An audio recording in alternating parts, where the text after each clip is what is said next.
Salamlar herkese. Bugün sizlerle Idioms kitabımızın 7-ci dərsindən, yəni qaldığımız dərsdən devam edəcəyik. Öncəki dərsləri biz live olaraq, canlı olaraq YouTube kanalımızdan keçdik. Bu isə bundan sonrakilər isə böyük ehtimalla kanalımıza yükləyəcəyimiz videolardan ibarət olacaq. Dərsə başlamadan öncə hər dərsin önündə dediyim kimi idiomslar bizim danışığımız üçün çox önəmlidir. Xüsusən ingilis dilində bunlar fərqli bir feilin sonuna preposition gələrək daha fərqli bir məna verən kəlmələr olduğu üçün bizim danışığımızı çox zənginləşdirir və ingilis dilində həddindən artıq çox istifadə olunur. Sizlər əgər bunları bilməsəniz, böyük ehtimal oxuduğunuz kitabların bir qədərinə başa düşməz, izlədiyiniz filmləri anlaya bilməz və yaxud danışarkən bir çox insanı təkrardan anlaya bilməzsiniz. Ona görə idiomslar çox önəmlidir. Gəlin başlayaq. Lesson 7. To point out. Point out yəni to show, to indicate, to bring to one's attention. Bu daha çox göstərmək. Point barmaqla birisini göstərmək. Point out bir şeyi göstərmək deməkdir. What important buildings did the tour guide point out to you? Hansı vacib, önəmli binaları tur bələdçisi sənə göstərdi? The teacher pointed out the mistakes in my composition. Mənim kompozisyonumda olan səhvləri müəllim göstərdi.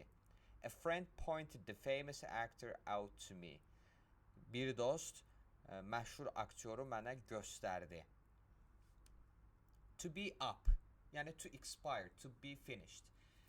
Bitmək. Amma nə deyir? This idiom is used only with the word time as the subject.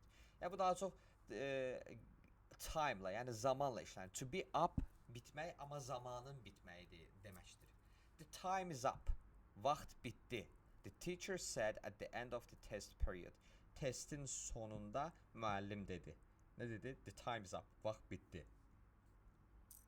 We have to leave the tennis court because our hour is up. Biz tenis kortunu, tenis meydançasını tərk etməliyik çünki bizim saatımız bitdi.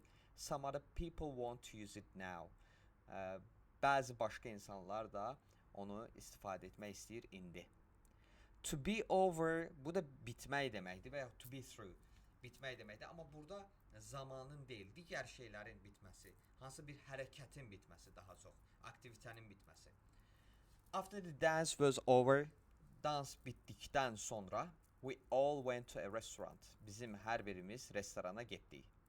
The meeting was through 10 minutes earlier than everyone expected. Görüş bitdi 10 dəqiqə öncə hər kəsin gözlədiyindən. Yəni hər kəsin gözlədiyi vaxtdan 10 dəqiqə öncə görüş bitdi. On time. Exactly at the correct time, yəni tam vaxtında deməkdir on time. I thought that Margaret would arrive late. Mən düşündüm ki, Margaret gec gələr, gec varid olar. But she was right on time. Amma o düz vaxtında idi. Düz vaxtında gəldi. Did you get to work on time this morning or did rush hour traffic delay you? Sən işə bugün səhər vaxtında çatdın, yoxsa yoğun trafik saatı səni gecikdirdi? Delay gecikdirmək. In time to. Şimdi on time vaxtında deməkdir. In time to vaxtından öncə deməkdir. Yəni before the time necessary to do something. Bir şeyi etmədən öncəki önəmli vaxtından öncəki zaman yəni. We entered the theater just in time to see the beginning of the movie. Filmin öncəsini görmək üçün vaxtından öncə biz teatra daxil olduq. The truck was not able to stop in time to prevent an accident. Prevent qaçınmaq. Yəni Kamaz dayana bilmədi vaxtından öncə qəzadan qaçınmaq üçün.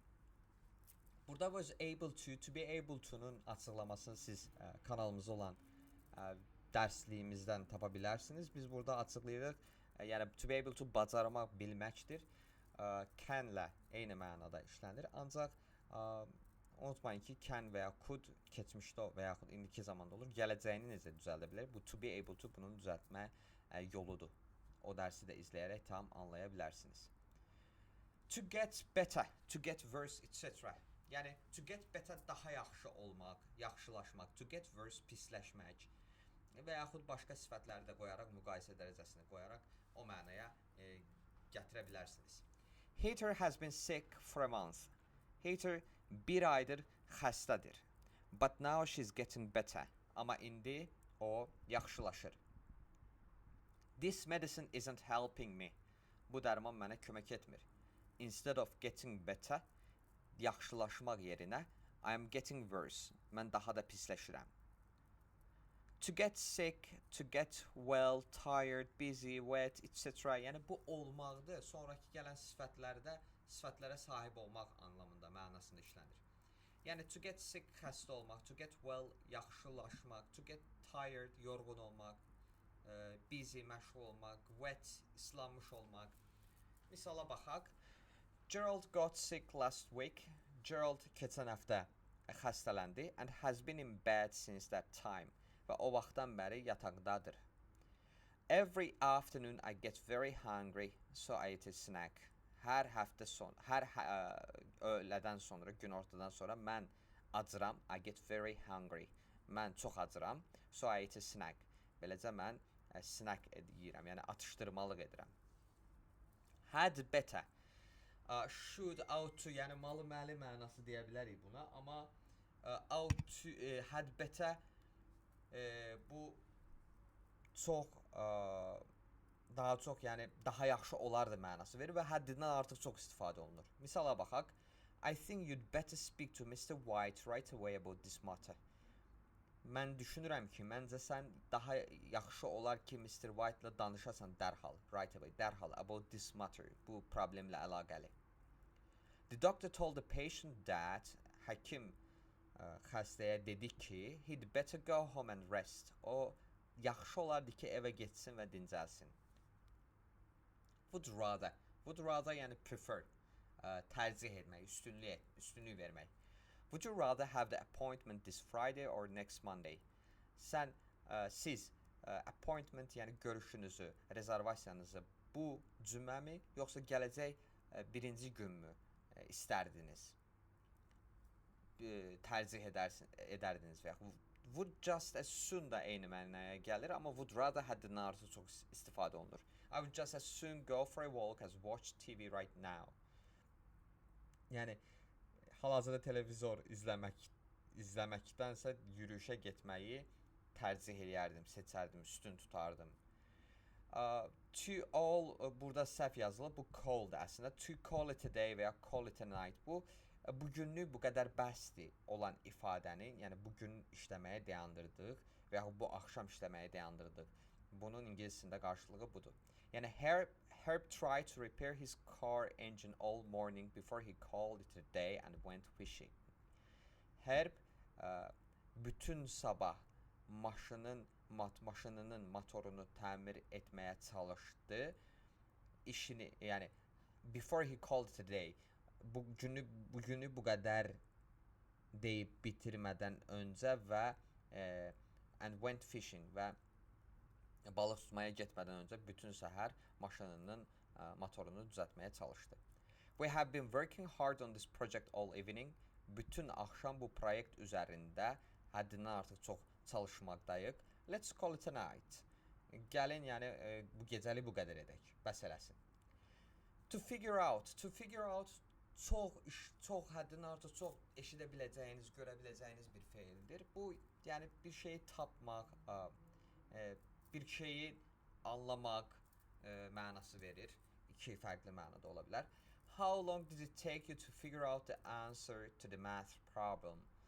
Nə qədər vaxtını aldı sənin cavabı tapmaq bu problemə, bu riyazi problemə cavabı tapmaq sənin nə qədər vaxtını aldı? I was never able to figure it out. Mən heç bir zaman bunu anlaya bilmədim, başa düşə bilmədim və yaxud ikinci mənasıyla da işlənir burada. To think of, to have a good or bad opinion of. Birisi ilə əlaqəli yaxşı və yaxud pis bir düşüncəsi olmaq.